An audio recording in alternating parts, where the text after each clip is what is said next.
दोस्तों आपको पता होगा कि यूपी में बीएड और डीएलएड को लेकर काफ़ी घमासान चल रहा है और प्रमाण पत्र पर भी जो है रोक लगी है बीएड वालों के लिए।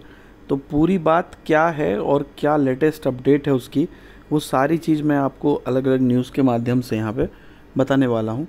तो सबसे पहले हम यहाँ पर देखेंगे कि बेसिक मेनली बात है क्या।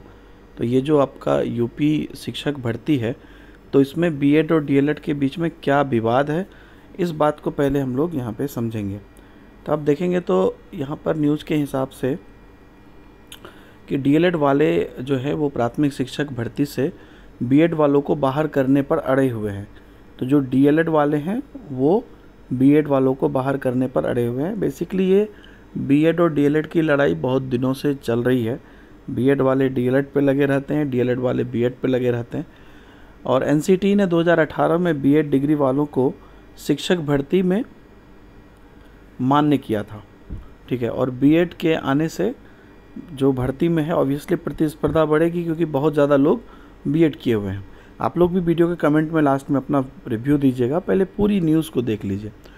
तो प्राथमिक स्तर की जो यूपी टेट 2021 के प्रमाण पत्र हैं वो जारी करने पर हाईकोर्ट की रोक पर एक अदद सरकारी नौकरी पाने की लड़ाई का ये परिणाम है। एनसीटी ने 28 जून 2018 को बीएड धारकों को प्राथमिक स्तर की शिक्षक भर्ती के लिए मान्य किया था, जिसके बाद जो इनका 69,000 शिक्षक भर्ती है उसमें हज़ारों जो बीएड डिग्रीधारी हैं उनको बेसिकली वो शिक्षक के पद पर चयनित हो गए। उसी के बाद से डिप्लोमा इन एलिमेंट्री एजुकेशन यानी कि डीएलएड या जो पहले बीटीसी था, उससे उनको उसी समय से असंतोष था। तो वर्तमान में क्या है कि वर्तमान में उत्तर प्रदेश में जो बीएड डिग्रीधारी बेरोजगार हैं उनकी संख्या लगभग 12 लाख है और डीएलएड प्रशिक्षित बेरोजगार की संख्या 6 से 7 लाख है। डीएलएड प्रशिक्षु का तर्क है कि बीएड का कोर्स माध्यमिक स्कूल में शिक्षक भर्ती करने के लिए तैयार किया गया है। तो चूँकि पहले उत्तर प्रदेश में डीएलएड जो प्रशिक्षु थे उनकी पर्याप्त संख्या उपलब्ध नहीं थी, वो कम थी, इसलिए बीएड धारकों की जो है उनको 1 जनवरी 2012 तक प्राथमिक स्कूल में सहायक अध्यापक भर्ती पद के लिए छूट दी गई थी उस टाइम पे। और 72,825 ये देखिए, ये इतने प्रशिक्षु शिक्षक भर्ती में विवाद के कारण समय सीमा बीतने पर बीएड वालों को 31 मार्च 2014 तक नियुक्ति में छूट बढ़ानी पड़ी थी उस टाइम पे, ये पहले की बात है। उसके बाद बीएड वाले प्राथमिक स्कूल की भर्ती से बाहर हो गए थे उस टाइम पे। हालांकि एनसीटी ने 28 जून 2018 को फिर से जो बीएड वाले हैं उनको प्राथमिक शिक्षक भर्ती में मान्य कर लिया, जिसके चलते डीएलएड करने वाले कि शिक्षक भर्ती में चयन की संभावना कम हो गई, ऑब्वियसली ऑन एन एवरेज हो जाएगा।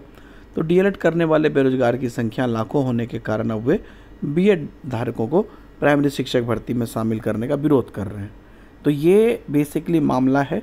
और इससे पहले भी जब भी कोई इसका उल्टा भी हुआ था कि जब डीएलएड वालों को मान्य कर दिया गया था एनआईएस से डीएलएड वालों को, तो उसमें भी कई जगह पे बात हुई थी और इवन अभी भी कई स्टेट में इस पर बात हो रही है।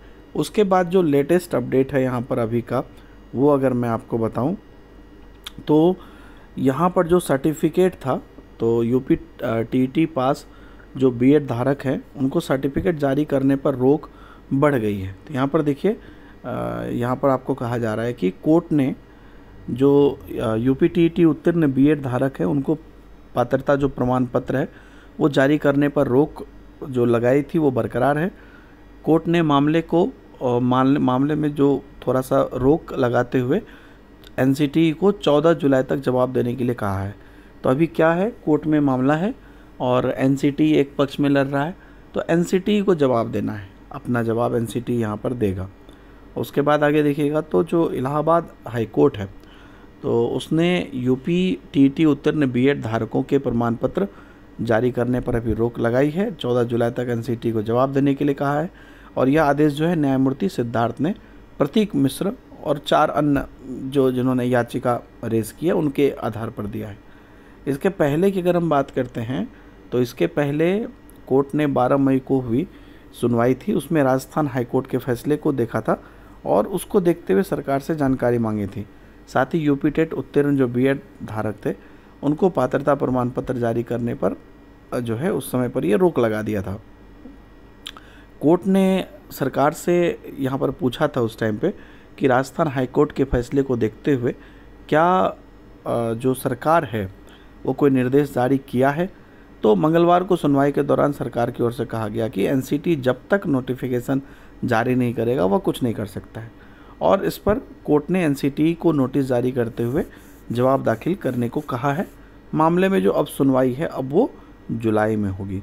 तो बहुत लोग जो ये सोच रहे थे कि सर फाइनली हुआ क्या, तो फाइनली यही हुआ है लास्ट लाइन कि अब ये जुलाई में सुनवाई होगा। जो लड़ाई है अब ये फिर से कोर्ट में चला गया है, आपको पता ही है, बात बात पे चीज़ें कोर्ट में जाती है, उसके बाद वो वर्षों तक चलती है। तो फ़िलहाल तो ये जुलाई में सुनवाई होने की बात कह रही है। दोनों टीम का अपना अपना पक्ष है। आप बताइए आपका इस पर क्या रिव्यू है, क्या कहना है, आप भी अपना पॉइंट ऑफ व्यू ज़रूर रखिए। और भी आगे के अपडेट के लिए आप हमारे साथ जुड़े रह सकते हैं। Thank you very much, bye bye, जय हिंद।